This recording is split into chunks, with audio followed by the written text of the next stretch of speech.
Welcome to another video review.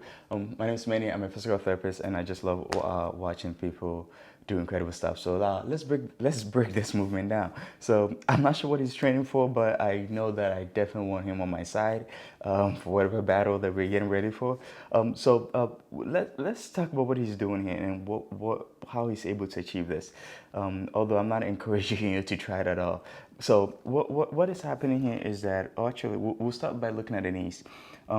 What with his knees here, whenever he drops down here, he gets a lot of load through his quad, especially the portion that is closer to his kneecap. That's where he's getting an incredible load here through. The other thing is that his feet are underneath a heavy weighted barbell here. So whenever he goes down, that lifts up a little bit as well. And again, you need a lot of resilience and strength along your distal quad, closer to the kneecap here, to be able to really be able to sustain this load.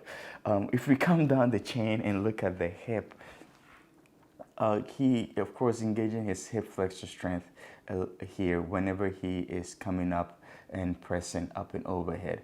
So he's getting a lot of core and hip flexor engagement here. But I think one of the more impressive stuff and what makes this video incredibly impressive is his offset weights in each hand. So he has a dumbbell in his left hand and then a bench in his right hand. And the reason why this makes it more so impressive is because of the rate of core activation here.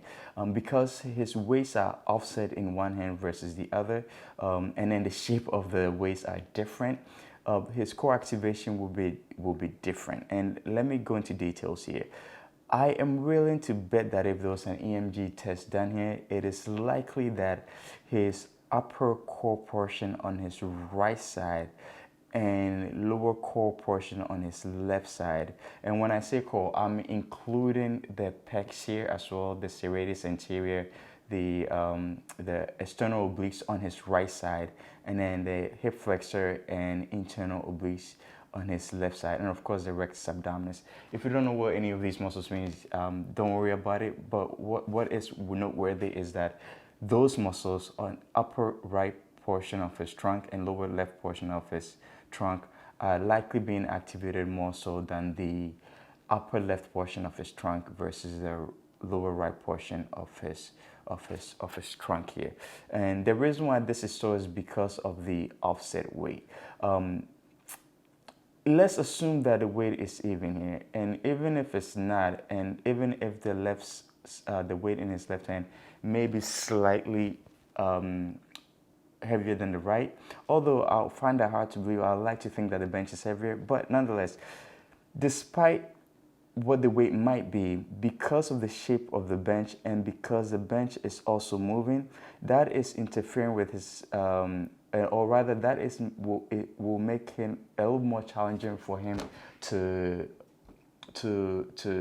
stabilize his external obliques and internal obliques, his right external obliques and left internal obliques, and of course the right pec, because it is moving all on its own as well. So that will force him to engage his muscles a little bit more on those sides to stabilize him in order for him to be able to keep his trunk straight. And that's what makes this video really incredible, his ability to be able to maintain a squared on trunk despite the offset weight. And then the other thing that I'm neglecting to mention so far is the chain around his neck here. Again, incredible neck flexion strength. I'm not sure why he has it there, but I guess it makes it even harder because he will need more core engagement to be able to lift himself up because of the chain. And of course, locally, of course, he also needs a lot of neck flexion strength to be able to keep his neck in a neutral position. But yeah, incredible stuff. In case you're curious about how he's able to do this, essentially he's using all of his muscles along the anterior chain to be able to, or the front of his body, to be able to do this incredible stuff. Again, yeah, if you don't want want to get on his bad side. I'll just say that.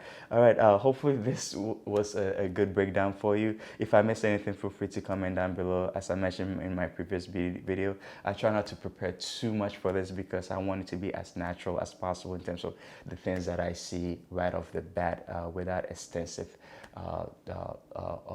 look and details. So if you enjoyed this sort of stuff, I'll see you in a week. I will post a different type of video in a couple of days, so I will see you then if you're interested in that. All right, see you soon. Thanks for watching.